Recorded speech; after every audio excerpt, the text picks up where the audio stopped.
hari ini kita menyebutnya masyarakat kita itu banjir informasi. Betul.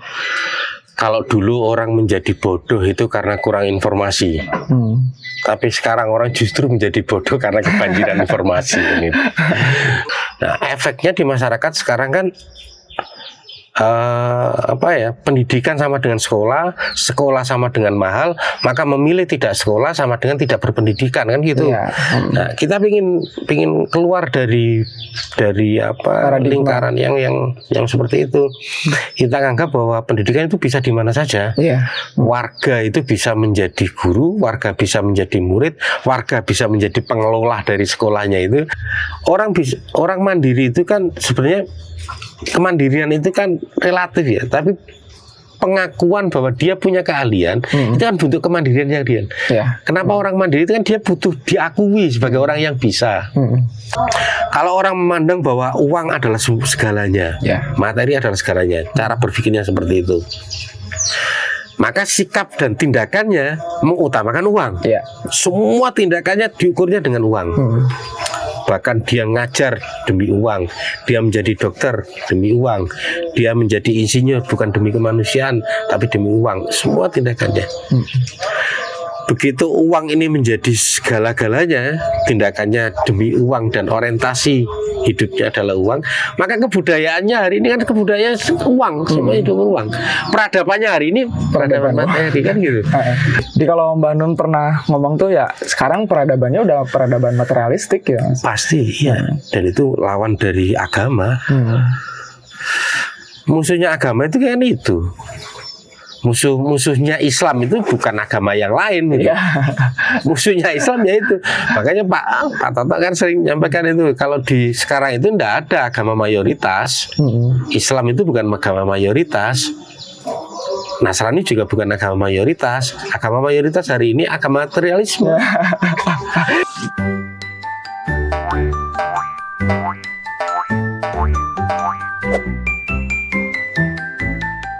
Oke teman-teman, selamat datang kembali di channel Sekolah Motekar, ekosistem belajar yang menjadikan tekad, kemauan, dan kebersamaan sebagai modal belajarnya.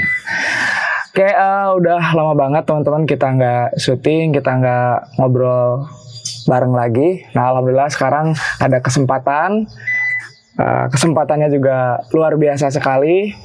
Kita sekarang berada bersama Mas Haryanto. Selamat siang Mas Har. Selamat siang Mas Iki. Sehat? Alhamdulillah, sehat. Alhamdulillah.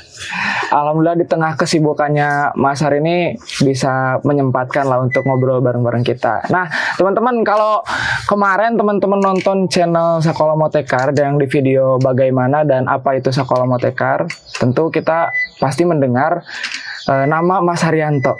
Nah, kemarin baru dengar dan sekarang inilah dia wujudnya. Ini dia Mas Haryanto gitu ya. Redaktur Maya dan juga Panglima Gerbang. Gitu. Mas Har, boleh diperkenalkan dulu? Oke, singkat. Selamat siang teman-teman. Bahagia bisa jumpa, bisa berdialog langsung dengan Mas Iki. Saya juga ikut mengamati channel baru ini, Sekolah Motekar. Ya, harapannya ini bukan hanya sekedar berbagi informasi. Kalau berbagi informasi mungkin sudah banyak kita dapat informasi. Bahkan hari ini kita menyebutnya masyarakat kita itu banjir informasi. Betul. Kalau dulu orang menjadi bodoh itu karena kurang informasi, tapi sekarang orang justru menjadi bodoh karena kebanjiran informasi. Gitu. Maka kita berharap lewat channel ini bukan sebatas berbagi informasi, tapi lebih dalam dan lebih jauh daripada itu. Ada sambung rasa gitu. Yang kita ceritakan, yang kita sampaikan tentu nggak jauh-jauh dari apa yang menjadi problematika hidup keseharian kita. Terus apa ini? Aku harus ngomong apa ini? Gitu. menyoal ini Mas Har, menyoal gerbang gitu Oke, ya. menyoal sekolah warga. Nah itu kemarin juga sama Kang Denny di podcast yang kemarin sempat ngobrol-ngobrol lah tentang sekolah warga. Tapi kayaknya bakal lebih afdol, lebih verified kalau sama Oke. Mas Har gitu. Oke, secara konsep gini ya. Jadi di gerbang sendiri itu kan kita punya satu tagline gitu. Satu bukan jargon ya. Satu istilah yang kita jadikan kata jimat. Jimat kita itu kan mandoro. Ya. Mandoro itu sering teman-teman kemudian mengartikan itu mandiri dan gotong royong. Jadi satu kesatuan antara mandiri dan gotong royong itu dua hal yang tidak terpisah. Sama kayak kebenaran dan kesabaran. Itu kan bukan berarti kebenaran sendiri, kesabaran sendiri, tapi satu kesatuan. Sama kayak mandiri dan gotong royong. Orang tidak akan bisa hidup mandiri. Karena kalau yang selama ini diartikan mandiri itu kan individualis. Iya. Orang apa-apa bisa sendiri itu katanya mandiri. Padahal enggak, kalau mandiri itu dia tidak akan bisa karena hakikat sudah terlanjur ya. Takdir hidup kita itu makhluk sosial. Manusia dimanapun tidak bisa hidup sendiri. Kemandirian itu hanya akan tercipta kalau dia gotong royong, kalau dia bersama-sama. Sementara kegotong royongan itu tidak akan bisa kalau masing-masing individu yang di dalamnya tidak mandiri. Itu kan saling numpang nantinya. Jadi bukan gotong royong itu, tapi yang satu menjadi beban dari yang lain. Maka mandiri dan gotong royong itu dua hal yang nggak bisa dipisah. Orang kalau siap hidup gotong royong berarti dia harus punya jiwa yang mandiri. Siap menjadi beban dari orang lain. Sementara dia hanya bisa mandiri kalau dalam kebersamaan, karena setiap orang harus ditopang dengan yang lain. Nah, satu jimat kata mandoro itu kemudian kita terjemahkan. Fokus dari gerakan gerbang itu kan keluarga. Meskipun nantinya kita bicara tentang Indonesia dan lain sebagainya, tapi fokus gerakan kita keluarga. Gimana caranya keluarga-keluarga yang ada di dalam gerakan kita ini, gerakan anak bangsa ini, bisa menjadi keluarga yang kuat dan menguatkan kan itu. Bukan hanya kuat tapi menguatkan. Itu implementasi dari Mandoro kan itu. Jadi keluarganya itu bukan hanya kuat tapi bisa menguatkan keluarga yang lain. Nah, untuk mencapai yang kita cita-citakan idealisme itu, kemudian kita aplikasikan dalam bentuk gerakan. 3 gerakan kita. Ada yang kita sebut sebagai sekolah warga, ada lumbung warga, dan ada industri warga. 3 pilar itu.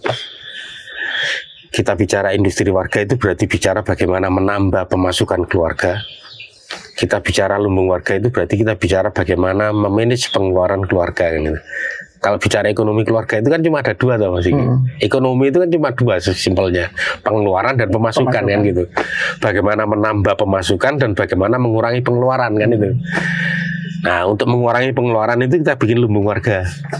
Untuk menambah pemasukan setiap keluarga kita bikin industri warga. Ini lain kali kita ceritakan. Tapi kita fokusnya yang ketiga, yang tentang sekolah warga. Kenapa harus ada sekolah warga? Nah, sekolah warga ini bentuk sedekah kita. Karena rata-rata kita hidupnya itu kan pas-pasan semua secara ekonomi. Maka untuk bersedekah dari wujud materi kita tidak punya. Yang paling memungkinkan kita sedekahkan adalah skill, keahlian, pengetahuan, ilmu. Nah, bentuk sedekah saling mencukupi di wilayah pengetahuan dan di wilayah skill itu, keahlian-keahlian hidup, akhirnya kita bentuklah yang namanya sekolah warga itu. Jadi sekolah warga itu ruang di mana setiap individu yang ada di dalamnya itu saling mensedekahkan pengetahuannya. Awalnya seperti itu. Bayangan kita yang punya keahlian jahit ngajari yang nggak bisa jahit. Nah, nanti yang pesertanya dari peserta kursus jahit itu kan pasti punya keahlian yang lain ini. Misal dia ahlinya tambal ban, kita bikin pelatihan tambal ban.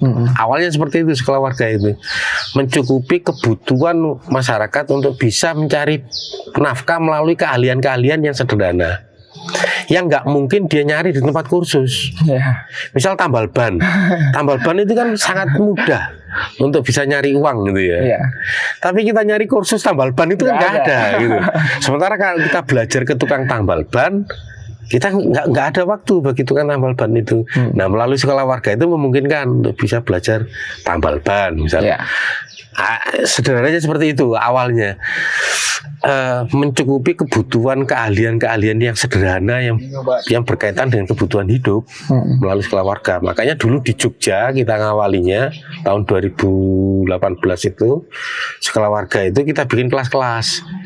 Mulai dari hari Senin sampai hari Ahad itu ada kelasnya. Seninnya Senin tani.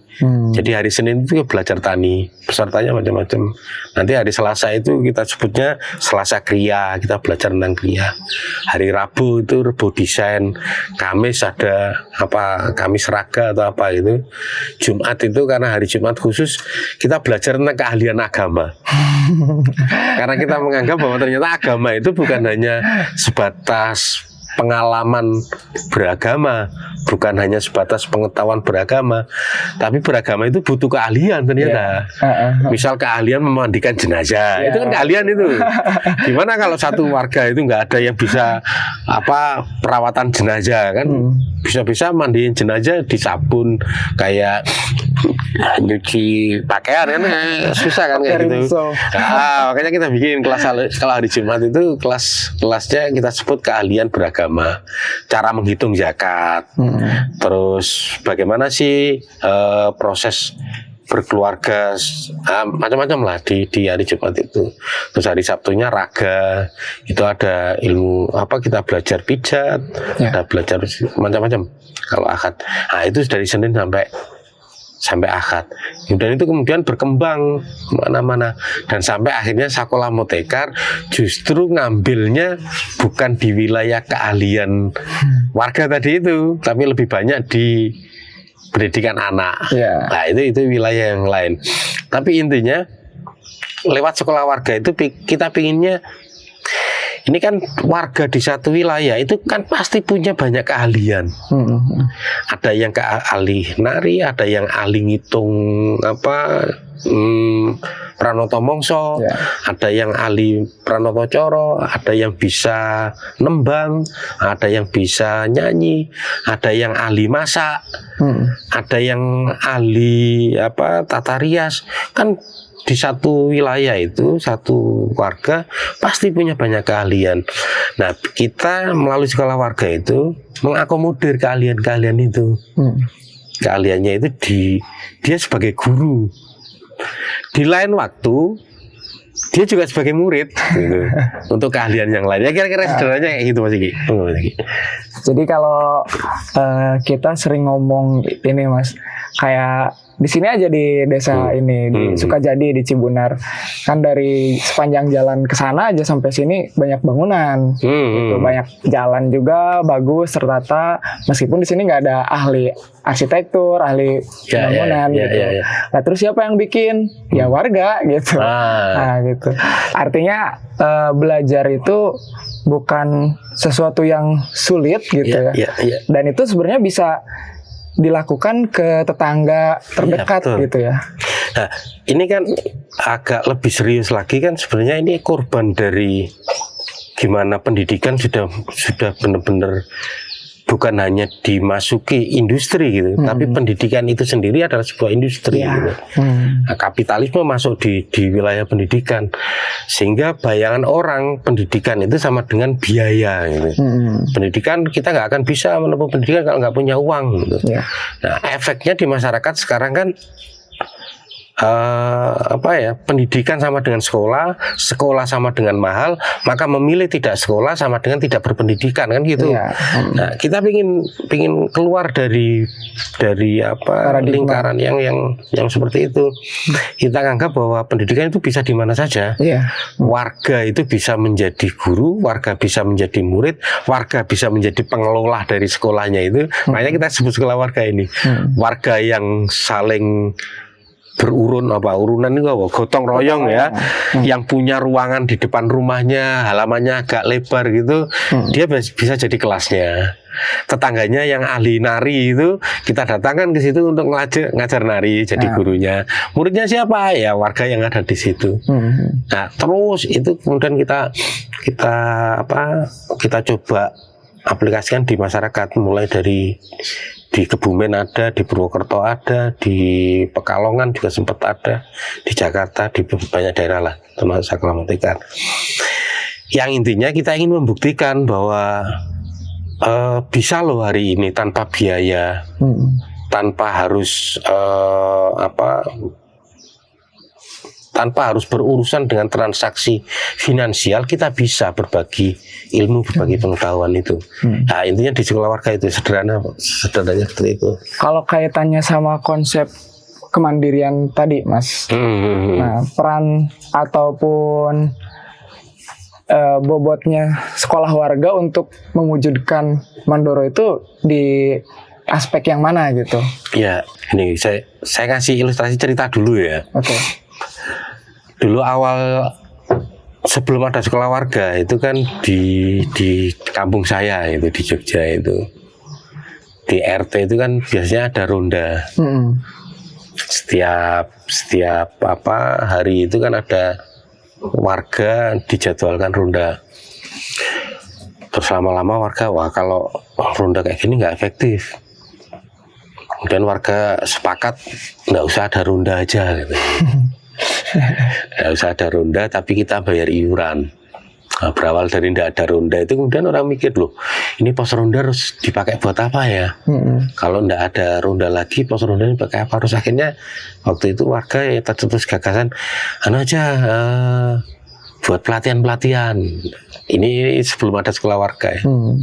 Akhirnya di pos ronda itu kita jadikan tempat untuk pelatihan. Pelatihannya macam-macam. Ada yang bisa tadi itu nembang mocopat, ada yang bisa nari, ada yang bisa bahasa Jawa karena di Jogja ya. Ternyata bahasa Jawa juga susah juga, kromo inggil itu. Nah, yang menariknya itu salah satunya yang nanti ada kaitannya dengan kemandirian tadi itu. Ada salah satu warga yang dia merasa tidak punya keahlian. Dia merasa, oh nggak enak, yang lainnya sudah berbagi keahlian, ada yang bisa ilmu akuntansi, ada yang bisa komputer, ada yang berbagi keahlian servis HP. Dia merasa nggak bisa berbagi dan minder gitu. Karena sehari-harinya dia sore hari itu gabur doro, tahu gabur doro ya? Betul. Burung merpati itu. Burung dara. Burung dara itu. Ah. Kalau sore dia gabur doro itu, kalau malam dia pasang togel. Kalau pagi dia adu ayam. Nah, dia kan merasa nggak punya keahlian. Kemudian saya bilang, oh mas, adu ayam itu keahlian loh. Cara merawat ayam itu keahlian loh. Pakan ayam biar ayam aduannya itu bisa juara itu juga butuh keahlian. Cara merawat jalunya, cara badannya agar kuat. Meskipun saya ya gak setuju dengan adu ayam itu, tapi kita abaikan itu ya, itu persoalan lain lah. Tapi saya ingin sampaikan bahwa Mas yang semula merasa dia tidak punya keahlian itu, terus dia tersadar bahwa oh ternyata pekerjaanku selama ini tidak semua orang bisa loh. Nah, terus dia merasa punya keahlian. Bukan merasa punya keahlian, dia sadar bahwa ternyata saya punya keahlian. Begitu kita bikin kelas perawatan ayam aduan, ada harga dirinya yang terangkat gitu. Martabatnya menjadi terangkat gitu. Dia merasa diakui di masyarakat. Jiwa kemandiriannya muncul gitu. Nah, orang mandiri itu kan sebenarnya kemandirian itu kan relatif ya, tapi pengakuan bahwa dia punya keahlian itu kan bentuk kemandirian yang dia. Kenapa orang mandiri itu kan dia butuh diakui sebagai orang yang bisa. Nah, begitu dia diakui sebagai orang yang ahli di masyarakat, dia punya keahlian, dia punya kontrol. Wah, aku dianggap sebagai guru ya. Aku ternyata selama ini aku merasa yang masnya tadi itu ya. Selama ini aku merasa bahwa di masyarakat aku nggak punya peran. Ternyata dengan keahlianku adu jago setiap hari itu aku bisa berbagi keahlian dengan warga yang lain. Setelah itu dia merasa menjadi bagian kembali dari masyarakat. Nah, itu yang tak maksud mendidik untuk gotong royong. Nah, kaitannya sekolah warga dengan kemandirian tadi itu dua hal ya. Yang pertama, kemandirian bahwa warga itu bisa dengan gotong royong dengan bersama-sama melepaskan diri dari dari industri gitu. Ketergantungan terhadap kapital. Seakan-akan kalau bikin sekolah, kalau mau belajar sesuatu itu harus butuh kapital besar. Harus ada korporasi yang naungi, atau harus ada perusahaan besar yang bisa membiayai, atau setidaknya siswa yang belajar di situ harus punya uang besar. Nah, kita membebaskan kemandirian dari sisi biaya tadi itu. Lewat sekolah warga itu kita berlatih bahwa kemandirian itu bisa digalang bersama-sama lewat gotong royong, mandiri dalam hal belajar gitu. Nah, yang kedua, dari siswa dan guru yang berinteraksi di sekolah warga itu, guru suatu saat dia menjadi murid, yang murid suatu saat dia menjadi guru, karena bertukar itu. Nah, secara individu dia menjadi individu yang mandiri gitu. Dia menjadi individu yang punya kedaulatan. Kedaulatan yang dibatasi bahwa di wilayah yang lain aku ternyata nggak bisa loh. Kemandirian itu kan gitu loh. Mengerti batas itu kan kemandirian kan gitu. Aku ahli di bidang ini, tapi aku nggak bisa loh bidang ini. Aku bisa mandiri di wilayah ini, tapi aku butuh gotong royong, butuh teman yang lain gitu. Nah, itu intinya di sekolah warga seperti itu, kebersamaan dan kemandirian. Nah, kalau ngelihat ini Mas, secara umum gitu ya, lanskap warga sekarang gitu ya, ataupun fenomena pendidikan saat ini gitu ya. Sekarang kan sekolah itu lebih peduli bahwa siswa itu harus memiliki legalitas atau ijazah ataupun apapun itulah namanya gitu. Tapi sayangnya justru sekolah tidak peduli, tidak sangat memperdulikan apakah muridnya itu memiliki keahlian atau enggak. Gitu. Kan nyambung tadi sama keahlian dan kemandirian gitu. Nah, apa mungkin gitu ya dengan sistem yang berjalan ini di sekolah formal itu kemungkinan kemandirian yang diperoleh oleh siswa itu sangat kecil, atau berapa persentasenya gitu, Mas? Istilah yang dipakai di pendidikan hari ini kan sudah bukan siswa lagi, tapi peserta didik. Jadi dia hanya objek dari sebuah sistem. Kita nggak pingin terlalu bahas tentang sekolah hari ini ya, agak males lah. Kita udah tahu semua lah bahwa hubungan di sekolah hari ini itu sudah bukan hubungan kemanusiaan lagi, tapi sudah hubungannya itu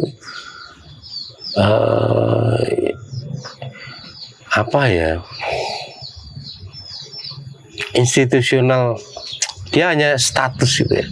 Guru tidak sepenuhnya dia mengabdi kepada ilmu, tapi guru lebih pada keharusan administratif, karena dia bagian dari sistem yang tadi itu. Kalau dia tidak menjalankan ini, dia nggak akan dapat uang gitu. Tapi ini sekali lagi maaf ya, ini bukan berarti kita mendiskusikan guru enggak, tapi itu udah sistemnya lah. Tapi ini kita coba cari alternatif yang lain dengan sistem pendidikan yang hari ini. Oke lah, sistem pendidikan Indonesia hari ini kita nggak bisa pungkiri adanya ya seperti itulah. Panjang kalau kita mau bicara itu, tapi intinya adalah kita tanpa harus menjelekkan yang ada itu, kita coba bangun yang ini aja. Ini jangan mancing-mancing saya untuk anu lah, kayak gitu. Kayak gitu. Tapi yang jelas gini, gejala di masyarakat kita hari ini itu kan dulu orang itu dengan sistem pendidikan yang ada hari ini ya, yang dicekoi dengan informasi, guru yang paling tahu, meskipun sekarang sudah banyak perubahan ya dengan sistem merdeka belajar atau belajar merdeka itu. Belajar untuk menjadi orang merdeka, bukan merdeka belajar. Dengan sistem yang ada sekarang itu, ada kecenderungan siswa dan akhirnya begitu dia dewasa dan terjun di masyarakat, mereka menjadi manusia yang takut berpikir. Jadi berpikir aja takut. karena sering di sekolahan kalau nggak sesuai dengan apa yang di guru dia kena hukuman. Kalau dia nggak sesuai dengan sistem nilainya jelek, nggak sesuai dengan standar, maka lama-lama itu jadi habit, jadi kebiasaan, jadi budaya. Akhirnya siswa itu cenderung takut berpikir, dan itu efeknya di masyarakat kita takut berpikir. Tidak kritis terhadap kondisi itu kan salah satu gejala dari karena takut berpikir itu. Karena saking seringnya takut, lama-lama masyarakat itu malas berpikir. Gejala yang terjadi sekarang kan masyarakat itu malas berpikir. Misal tahu ini ada krisis ekonomi, terus kita coba ngomong di warung, oh itu gini-gini, pasti masyarakat, wah sok pintar kamu, udahlah nggak usah mikir kayak gitu, ada yang mikir orang lain. Kayak menteri aja mikir kayak gitu. Nah, gejala yang sepertinya itu ungkapan yang sederhana. Tapi kalau kita tadi dalam, sebenarnya masyarakat kita hari ini tuh malas berpikir. Ada problem apapun itu nggak pernah secara tuntas mencari solusinya. Kalau ada pemerintahan yang nggak karu-karuan, ada kenakalan remaja, ada narkoba, ada judol, ada mulai pinjol yang nggak karuan. Itu kan problem-problem ini, peredaran miras segala macam, itu problem-problem. Masyarakat itu bukan nggak pernah ya, mencoba untuk serius mencari akar masalahnya, itu sudah males kok. Udah lah mas, nggak usah mikir kayak gitu, ngapain sih kayak gitu. Nah, itu di semua bidang. Dan yang celakanya kan orang-orang yang kita beri amanah, penang, dan kita berikan fasilitas untuk memikirkan itu juga malas berpikir. Karena sistem ya, misal pegawai gitu ya, dia tahu ada problem di masyarakat, dia mau berpikir serius tentang itu, tapi begitu dia mau mengambil kebijakan nggak bisa, karena harus sesuai dengan atasannya, bertentangan dengan atasannya mau ngambil kebijakan A, nggak sesuai dengan atasannya ya nggak bisa, akhirnya kan harus ya udahlah gitu.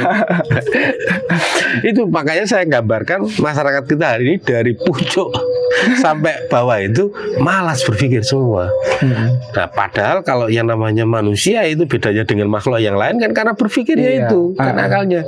Jadi lama-kelamaan bangsa ini semakin menurun, bukan hancur, manusianya ada, tapi jadi manusia yang nggak berpikir gitu.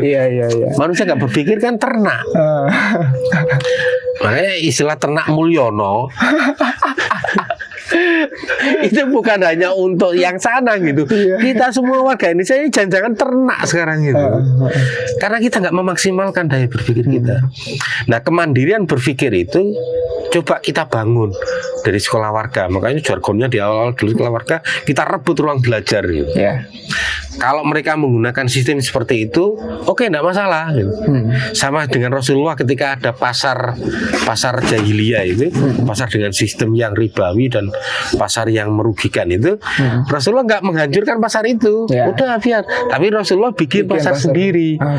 Nah, dengan sistem pendidikan yang seperti sekarang itu, nah kita berhentilah protes-protes, sudah sampai lah, kita bikin aja sendiri gitu.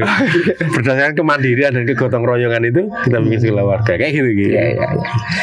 Jadi daripada ribet dan capek juga mengomentari itu, ya udah bikin sendiri. Sama kayak misal nanti rumah sakit gitu, kita ribet itu dengan sistem rumah sakit yang nggak punya uang nggak bisa dapat obat, yang nggak punya uang. Suatu saat melalui gerakan mandiri dan gotong royong, kita bikinlah rumah sehat sendiri gitu. Banyak masyarakat kita itu yang punya keahlian-keahlian di wilayah pengobatan ya, atas karunia-Nya Allah itu, yang hari ini disebut sebagai pengobatan alternatif. Ada yang bisa jampi, ada yang bisa mantra, ada yang bisa lewat ramuan. Itu suatu saat kita pingin itu. Yang di situ membayarnya juga bukan transaksional, tapi atas kedermaan dari orang yang ditolong, dan yang yang memberi pengobatan itu juga pengabdian. Intinya yang ingin saya sampaikan di wilayah kebersamaan ini, yang ingin kita sungguhkan, kita ini kan abdan abdiya, abdinya Allah yang mengabdi kepada sesama gitu. Nah, itu spirit dasarnya di sekolah warga kan, pengabdian itu yang hari ini sudah jarang. jarang orang bisa benar-benar diam. Berarti secara konsep sekolah warga itu dia sangat menopang ataupun bisa lah untuk mewujudkan warga yang mandoro itu ya. Iya, Karena iya. dari kedaulatan berpikir itu akan membuahkan kedaulatan dalam hal produktivitas lainnya gitu ya, Iya. Mas. Jadi ketika kita udah bisa sendiri belajar berpendidikan, nah kita nggak usah tergantung lagi kepada sistem. Iya, iya. Gitu. Nyari narasumber sendiri, Nah, persis. misalkan nyari keahlian sendiri gitu. Dan itu kalau lebih serius lagi besarnya ini kan peradaban baru yang sengaja yang pingin kita lahirkan. Kalau seakan-akan kan foto peradaban itu. Kalau peradaban itu kan kumpulan dari budaya-budaya yang bertahan sekian waktu, sekian lama, yang kemudian meluas menyebar sampai ke semua. Itulah yang kemudian kita sebut peradaban dari kebudayaan. Dari mana sih kebudayaan itu? Kebudayaan itu kan berangkatnya dari habit, dari kebiasaan-kebiasaan. Kebiasaan-kebiasaan satu kelompok orang yang kemudian ini bertahan lama, kemudian menular ke masyarakat yang lain, kemudian menyebar, jadilah kebudayaan. Peradaban, kebudayaan, kebiasaan. Kebiasaan ini berangkatnya dari mana? Kebiasaan ini kan dipengaruhi oleh sikap orang terhadap sesuatu. Sikap seorang terhadap sesuatu itu melahirkan tindakan, tindakannya kemudian diulang-ulang menjadi kebiasaan, kebiasaan meluas menyebar menjadi kebudayaan, kebudayaan melebar bertahan lama menjadi peradaban. Nah, pertanyaan berikutnya kan sikap dan yang melahirkan tindakan itu berawalnya dari mana? Dari pola pikir. Iya. Berarti kalau kita membenahi pola pikir dengan kemandirian tadi itu, berdaulat dalam berpikir, sesungguhnya ujungnya kita merubah peradaban. Berawal dari kedaulatan berpikir, cara berpikir kita yang kita rubah, pola pikir kita melihat persoalan, pola pikir kita melihat kebersamaan, pola pikir kita melihat masyarakat, yang kita rubah hari ini dengan kemandirian tadi itu, dengan berdaulat dan kebersamaan tadi itu, harapannya kan bukan harapan, kepastiannya. Kalau pola pikirnya berubah, pasti sikapnya juga berubah. Kalau sikapnya berubah, perilakunya berubah. Perilakunya berubah, kebiasaannya berubah. Kebiasaannya berubah, kebudayaannya berubah. Kebudayaan berubah, peradaban berubah. Berarti kalau mau merubah peradaban, ya merubah cara berpikir, pola pikirnya.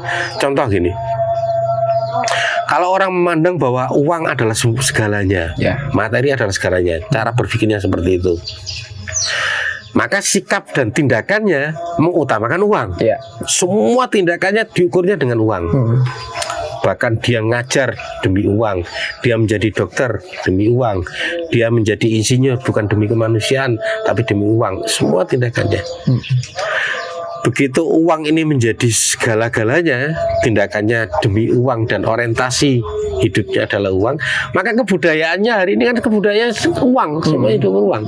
Peradabannya hari ini peradaban materi kan gitu. Nah, kalau kemudian melalui sekolah warga ini kita rubah, uang tidak segalanya, tapi kebersamaan adalah intinya, kesatuan antar warga, maka sikap terhadap uang kan menjadi berubah. Uang ini hanya perantara untuk menjalin kedekatan antar individu. Uang hanya sarana untuk membangun silaturahmi. Maka berikutnya ada kebudayaan baru. Kebudayaan baru yang uang itu bukan sebagai orientasi hidup, tapi uang sebagai alat untuk membangun kebersamaan hidup kan itu. Kira-kira gitulah. Itu agak terlalu idealis, agak terlalu bombastis, tapi memang itu yang mau kita tuju. Kayak gitu sih. Jadi kalau Mbak Nun pernah ngomong tuh ya sekarang peradabannya udah peradaban materialistik ya, Mas? Pasti, iya. Dan itu lawan dari agama. Musuhnya agama itu kan itu. Musuhnya Islam itu bukan agama yang lain gitu. Musuhnya Islam ya itu. Makanya Pak Toto kan sering menyampaikan itu, kalau di sekarang itu tidak ada agama mayoritas. Islam itu bukan agama mayoritas. Nasrani juga bukan agama mayoritas. Agama mayoritas hari ini agama materialisme. Iya. Statusnya beragama Islam, tapi akidahnya kan materialisme. Uang di atas segalanya, harta segalanya, keduniaan atau kedunian ya bahasanya. Nah itu seperti itu. Oke. Nah, sekarang ini Mas, pertanyaannya, seberapa penting sih Mas konsep pendidikan gitu ya dalam merubah ataupun ya dalam ginilah kayak ngobrolin Iran lah Mas. Ya oke. Itu contoh yang paling gampang gitu. Kalau misalkan Iran kan di ini ya di negara-negara internasional di global itu kan salah satu negara yang ditakuti gitu ya. Bahkan luar biasa bisa struggle melawan negara Amerika yang kayak gitulah. Nah, itu kan kalau kita dengar-dengar di YouTube gitu ya. Salah satu yang dilakukan oleh Iran itu kan investasi SDM gitu. Oke, iya. Yang tentunya diimplementasikan melalui program pendidikan gitu. Nah itu responnya gimana itu? Iya, dengan adanya invasi yang dilakukan Israel ke Amerika, Israel Amerika ke Iran hari ini kan seakan-akan dunia terbelalak gitu ya. Oh, Iran yang selama ini tidak begitu diperhitungkan ternyata mampu menandingi Amerika gitu. Singkat saja gini, Pak Mustafa Yasim pernah ngirim tulisan saya. Yang bisa kita pelajari dari Iran itu bukan negara politik, bukan negara ekonomi, bukan negara hukum, tapi Iran itu negara